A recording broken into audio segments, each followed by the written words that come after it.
In the latter years of the 20th century, many economist experts shared their doubts as to the economic growth of the developing world because they had failed to achieve the growth that the world had expected of them at the time. This was the general consensus, even though some countries like Singapore showed that these developing countries did have a potential for growth. They could not ignore the ever-growing distance that seemed to be developing between advanced economies and those struggling to keep up. However, things began to change in the late 90s, which was when reports relayed that global trade underwent an explosive growth which seemed to close the gap between previously mentioned advanced economies and those struggling to keep up with the pace. As a result, poverty was being tackled as the number of people living below the unbelievable rate of less than $1.90 a day fell from about 40% in 1990 to just 10% just last year in 2022. This must have something to do with the fact that the percentage of Africans living in extreme poverty also decreased from 53% to 35% within that period of time. However, this is strange because apparently the number of Africans living in poverty has increased due to the unprecedented population growth of many countries in Africa. Regardless, it can't be ignored that growth in Africa is taking place rapidly, especially as the way of the world today in terms of social and economic changes have placed Africa in the position to take a more significant role in global trade and global economy.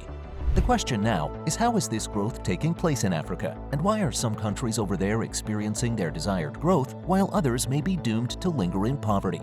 Let's head over to Africa as we find out why some African economies are growing while some are not. The state of affairs with African economies. To understand the state of affairs when it comes to African economies, one can categorize the 54 countries in Africa into two groups: the ones with strong economic growth of 5% or higher, and the ones with weak growth of less than 5%. To get deeper into the matter, one can further divide the country's economies into three subgroups: non-resource-intensive countries, oil exporters, and other resource-intensive countries. Apparently, according to the growth data that was observed between a 10-year period of 2013 and 2023, it was revealed that out of the 41 countries that experience more than 5% growth, 18 countries encompass all three types of economies. 8 of them may be non-resource-intensive countries, and this proves to be the majority of the bunch.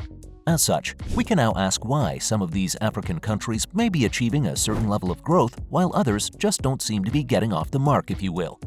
Well, to begin with, it became clear at some point that commodities have played a huge part in shaping and carving out the path of Africa's growth. Simply put, when the cost of commodities were high, growth developed well. However, when the opposite was the case, in that the prices of these commodities were low, the economic growth of several countries on the continent took a hard-felt blow. This is despite the fact that Africa is home to a third of the planet's mineral reserves, a tenth of its oil, and a good majority of the diamonds.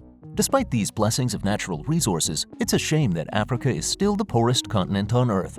As people look for a solution to this conundrum, many have come up with different opposing theories. While some left-wingers may argue that Africa was facing this alarming rate of poverty because its former colonial masters wanted to keep them down so that they could continue exploiting the continent's resources, conservatives point fingers to factors closer to home by arguing that the corruption and bad leadership the nations in Africa are forced to deal with are the major factors that have brought about the economic failures of Africa. Despite these beliefs and the lives of those who face poverty every single day in Africa, those at McKinsey & Company Research have asserted that actually several African countries are overachieving many expectations that the world had for them, which in the process is creating opportunities for many Africans living on the continent. How is this possible? The only way to determine what is going on is to dive into the details of how some similar African countries that faced similar conditions took different paths that led to different economic fates. That way, we can take notice of the different lessons that African nations need to learn. The path taken by similar African countries. The first thing that must be taken into consideration is the importance of living in a functional state. Let's take a look at the case study of how things went for Rwanda and Burundi, two small landlocked and densely populated countries neighboring each other in East Africa. Another similarity that the pair share is that both nations inflicted genocidal acts on the Tutsi tribe, and as such, it seemed that there was a lot of recovery needed for both nations before they could stand on their feet once more. When you take a look back to the early 90s, however, you'd find that Burundi and Rwanda had similar incomes. However, since that period in time, the Rwandan income has more than tripled, while Burundi's seems to have fallen, so much so that it has now been recognized as the world's poorest country. Many believe that one of the factors that led to such a phenomenon between the two is their respective governments. Sure, neither may be practicing democracy, but while Rwanda's government seems to be functional and without much corruption, the same cannot be said by Burundi, whose governmental instability has been caused by large-scale strife as well as different coup attempts. When you take a look at the Ibrahim Index of African Government, an initiative that observes several indicators such as the prevalence of the rule of law in a country, its infrastructure, and its sanitation among other things, you'd find that Rwanda ranked as high as 12th in 2022, while Burundi lingers on the bottom half of the table at 43rd. Apart from the need for a functional state, another factor that must be taken into consideration is the economic policies that are put into place in any given African country. Let's take a look at another pair of samples. Over in Kenya and Tanzania, we take a look at a pair that gained their independence in the 60s. Both had similar agrarian economies from the get-go, which also led to the pair having similar or indeed almost identical per capita incomes. Furthermore, both also decided to ignore democratic principles and policies in favor of authoritarian one-party states. Despite these many similarities, both differentiated themselves with their choice of economic policies. While the nation of Tanzania decided to employ nationalization policies by nationalizing its big companies while also coercing its citizens into collective farming programs in a bid to promote African socialism, Kenya decided to implement a free market policy in the country. This encouraged the interest of foreign investors. Coupling the foreign investors with the implementation of policies that streamlined local and foreign investors, Kenya was able to develop so much wealth, Kenyans are considered to be 80 times richer than their neighbors in Tanzania. A similar occurrence took place in Zimbabwe and Tanzania. While neighbors, both countries seemed to have different political leaders who had different ideas for their countries. This stark difference in leadership can be seen clearly because back in the 80s, Zimbabwe was actually wealthier than its southern African neighbor. Unfortunately, as time went by, we can recall what their second president, a certain Robert Mugabe, did to the nation's economy through his unnecessary printing of banknotes, along with his many acts of corruption over the course of almost 4 decades. On the other hand, Seretse Khama, the first president of Botswana, was well aware of his country's dire circumstances. When it gained independence from the British and when it came into power, Botswana was the 3rd poorest country in the world with minimal infrastructure, only 12 kilometers of paved road, and only 22 university graduates. This compelled the first president of the poor nation to embark on an ambitious social agenda that eventually transformed the nation's economy into an export-based one that focused on beef, copper, and diamonds. Furthermore, he also did what he could to crush corruption in his country, and as a result, Botswana is currently 9 times richer than their neighbors in Zimbabwe. The most successful economies in Africa. Let's now focus on some of the most successful economies and how they are getting along when compared to others. Over in Mauritius, we can see how the nations with one of the highest GDPs and HDI scores fare. Once you take a look at how they've come so far, you realize that this small country is the prime example of how sound policies and functional institutions can pave the way for a seamless cycle of development. Contradicting the likes of James Meade, the Nobel laureate, the nation dismissed the assertion that it was the perfect example of the Malthusian trap, a phenomenon which occurs when population growth outpaces agricultural production, causing famine or war resulting in poverty and depopulation. Instead, the country not only managed to maintain national stability and social cohesion, it also managed to maintain a high and stable growth rate of about 5% annually for more than 2 decades, between 1980 and 2000. Many believe that this must have been a result of foreign national development, which facilitated its transformation from an economy reliant on sugar to one that can sustain its own growth and development. However, we must note that it takes more than sensible economic policies to develop one's country.